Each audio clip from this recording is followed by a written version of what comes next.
আগে যারা আইফোন ব্যবহার করতো তখন তা করে আমি ভাবতাম যে ছাপরি, মানে ছাপরিরাই আসলে আইফোন ব্যবহার করে।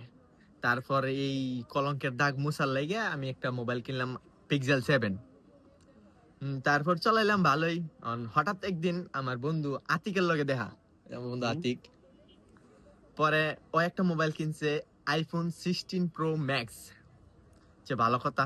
পরে আজকে ইদানিং 2টা দিন ধরে ঘুরতেছি বন্ধু লগে, ঘুরতে ঘুরতে এগুলো একটা ছবি তুলে দিই তোরে আয়। পরে আমারে একটা ছবি তুলে দিল 2-3টা, ইদানিং পোস্ট করতেছি বা স্টোরিতে দেখতেছেনি। আমি তো পুরো আইফোনের ফ্যান হয়ে গেলাম, লগে আমার বন্ধুরও। আমার বন্ধু ছবিটি তুলে দিছে, আর যেটাতে ভিডিও করতেছি এখন এটাও ওই যে i16 Pro Max। আমার তো এই যে গুগল Pixel 7। আমারটা ভালো মাশাআল্লাহ চলে। এখন এই পাশের বাড়ির আন্টির খাওয়ান তো একটু ভালো লাগবে, এটা স্বাভাবিক সবারই। নিজের ঘরের খাওয়ানো ভালো লাগে, কিন্তু পাশের বাড়ির টইলে একটু বেশি ভালো লাগে। এখন আমি একটা আইফোন আমার একটা দেখন লাগবো, তো বেসলে আমার একটু কমেন্ট বক্সে আমার একটু লোকেশন দিয়েন বা একটা ছবি পাঠাইন, আমি আইফোন কিনবো একটা।